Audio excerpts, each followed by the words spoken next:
হাতে ফু দিয়ে মাথা থেকে পা পর্যন্ত মাসে করবেন। It's a protection from your Lord.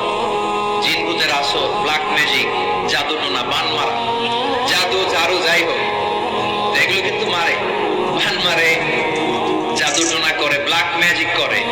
এগুলো থেকে আমাদের সোনামণিদেরকে আমরা প্রোটেকশন করাবো কিভাবে? ওদেরকে শিখাই দিব সূরা ফাতিহা পড়ে, আয়াতুল কুরসি পড়ে, 3 কুল পড়ে তুমি হাতের মধ্যে ফু দিবা। ফু দিয়ে মাথা থেকে পা পর্যন্ত তুমি নিজেই মাসে করবা। তোমাকে প্রোটেকশন দিবে কে? আল্লাহ রাসূল সাল্লাল্লাহু আলাইহি ওয়াসাল্লাম বলেছেন, মান ক্বারাআ আয়াতাল কুরসি দুবরা কুল্লি সালাতিন মাকতুবাতিন লাম ইয়ামনা'হু মিন দুখুলিল জান্নাতি ইল্লাল মাউত। প্রত্যেক ফরজ সালাতের পরে যে ব্যক্তি আয়াতুল কুরসি তেলাওয়াত করবে, তার জান্নাতে যাওয়ার ক্ষেত্রে আর কোনো ব্লক বা বাধা নাই, একটা জিনিস ছাড়া, সেটা হচ্ছে মরণ, মৃত্যু। লোকটা মরে না তাই জান্নাতে যায় না, মরলেই জান্নাতি। এজন্য আজকে থেকে সূরা ফাতিহা বেশি বেশি পড়বেন তো। সাইয়েদনা আবু সাঈদ আল খুদরি রাদিয়াল্লাহু তাআলা আনহু বর্ণনা করেন, আমরা একবার মরুভূমিতে সফর করছিলাম, হঠাৎ দেখলাম মানুষের জটলা ডিঙিয়ে ভেতরে যেয়ে দেখি এক লোক শুয়ে আছে, আর অন্য লোকেরা মন্ত্র পড়ে ফু দিচ্ছে। উল্টা পাল্টা মন্ত্র পড়ে ফু দেয় না, সুমন্তর সু, কালিকুত্তার গু। আমরা ছোটবেলায় শুনতাম বাচ্চারা এরকম সুমন্তর সুমন্তর সুমন্তর সু, কালিকুত্তার। এগুলো পড়ে ওরা মন্ত্র পড়তো। তো উনি যে দেখলেন কি কি মন্ত্র পড়ে এই লোককে ফু দিচ্ছে, উনি বললেন কি হয়েছে? সবাই বললো আমাদের নেতা সাইয়্যিদুল হাই, হাইমানি গোত্র, এই গোত্রের নেতা সাপ কামড় দিয়েছে, বিষে এমন নীলাভ হয়েছে, দেখো মনে হয় মারা যাবে, কি করা যাবে? তোমরা কি কোনো রুকিয়া ঝাড়ফুঁক জানো? উনি বললেন জানি। তাহলে আসো একটু ঝাড়ফুঁক করো। উনি বলল শর্ত আছে, আমাদেরকে ছাগল দিতে হবে, এক পাল ছাগল। আরেক বর্ণনায় এসেছে 30টারও অধিক ছাগল। সবাই বলল আমাদের নেতা, এর যদি কিছু হয়ে যায় আমরা নেতৃত্ব শূন্য হয়ে যাব, ছাগল লাগুক আর ওট লাগুক, তুমি আসো। বাড়ি বাড়ি যে ছাগল এনে, ছাগল রেডি। সাইয়েদনা আবু সাঈদ আল খুদরি রাদিয়াল্লাহু তাআলা আনহু পড়তে আরম্ভ করলেন, আলহামদুলিল্লাহি রাব্বিল আলামিন আর রহমানির রহিম মালিকি ইয়াউমিদ্দিন ইয়াকা না'বুদু ওয়া ইয়াকা নাস্তাঈন ইহদিনাস সিরাতাল মুস্তাকিম সিরাতাল লাযীনা আন'আমতা আলাইহিম গায়রিল মাগদুবি আলাইহিম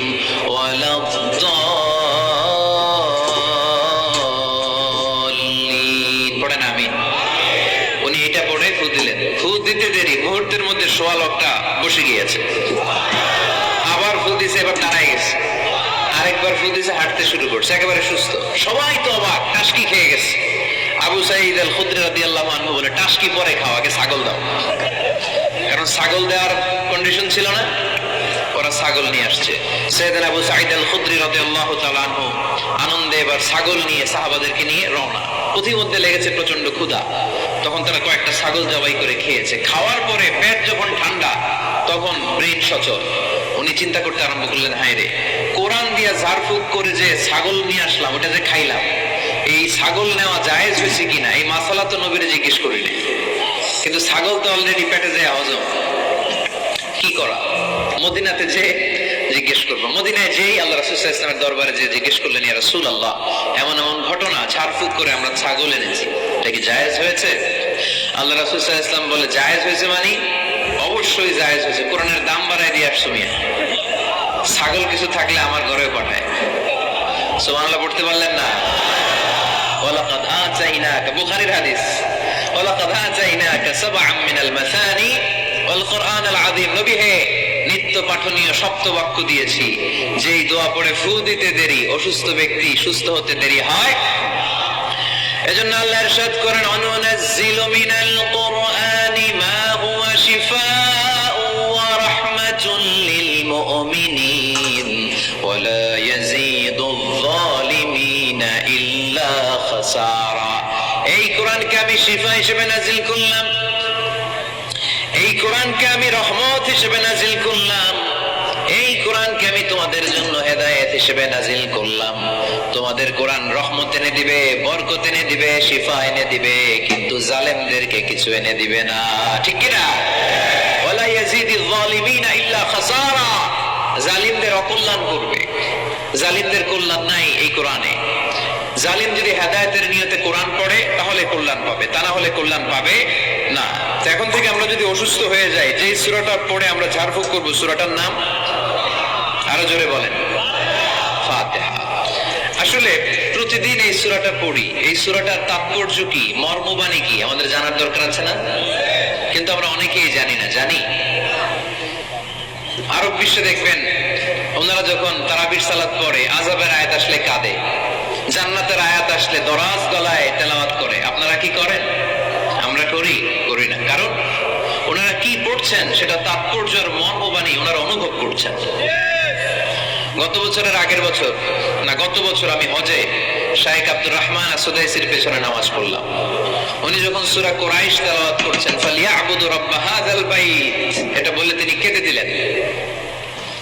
কারণ উনি অর্থ বুঝতে পেরেছেন, আয়াতের অর্থ ফালিয়াবুদু রাব্ব হাযাল বাইত, এই কাবা ঘরের মালিক আল্লাহর ইবাদত করো, এই ঘরের রবের ইবাদত করো। আর ওই ঘরের সামনে দাঁড়িয়ে উনি ইমাম, উনি ওই ঘরের সামনেই দাঁড়ানো আর করতেছে এই ঘরের রবের ইবাদত করো। এটা যখন অনুভব করলেন, উনি আর নিজেকে ধরে রাখতে পারলেন না, উনি কান্না জুড়ে দিলেন। ওনার পেছনে আমরাও কাঁদতে লাগলাম, কারণ ইমাম যেদিকে মুসল্লিও সেদিকে, উনিও কাঁদে আমরাও কাঁদি, কারণ অর্থ বুঝতেছি তো। আবার জান্নাতের আয়াত আসলে এমন সুরের ঝংকার তুলে তিনি তেলাওয়াত করে, মনে হচ্ছে যেন এখনই উপর থেকে রহমত নাজিল হচ্ছে। ঠিক কিনা? কিন্তু আমরা যখন তারাবির সালাত পড়ি, আমাদের কখন যে আযাবের আয়াত গেল, কখন যে জান্নাত গেল, আর কোন দিক দিয়ে জাহান্নাম গেল, কোন দিক দিয়ে ইউসুফ নবীর কাহিনী গেল, কোন দিক দিয়ে আমার নবীর ঘটনা গেল, কিছু টের পাই। শুধু আমরাই টের পাই না এমনটা না, যিনি পড়াচ্ছে উনিও টের পায় না। ঠিক কিনা? এজন্য আমাদের চোখ দিয়ে দাঁড় দাঁড় করে পানি নামে না, আমরা অশ্রুসিক্ত হই না।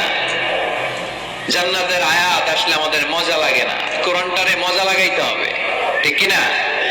বুঝতে হবে মাতৃভাষায়। স্মার্টফোন ইউজ করেন কারা কারা দেখি? ওরে আল্লাহ, সবাই স্মার্ট তো দেখি, এত স্মার্ট মানুষ এখানে থাকে। তো এই স্মার্টফোনের ভেতরে কিন্তু কোরআনের অ্যাপস ডাউনলোড করা যায়। কোরআনের অ্যাপস ডাউনলোড করবেন, করে আপনি পড়বেন, যা বলার আল্লাহ সব বলে দিয়েছে, নতুন করে আর কিছু বলবে না। বলবে? এই কোরআন শুরু হয়েছে বিসমিল্লাহির রহমানির রহিম দিয়ে, বা দিয়ে, আর শেষ হয়েছে যে সূরা দিয়ে, সূরাটার নাম সূরাতুন নাস। ওই সূরার শেষ আয়াতটি এরকম, মিনাল জিন্নাতি ওয়ান নাস, শেষে সিন। বা আর সিন মিলালে কি হয়?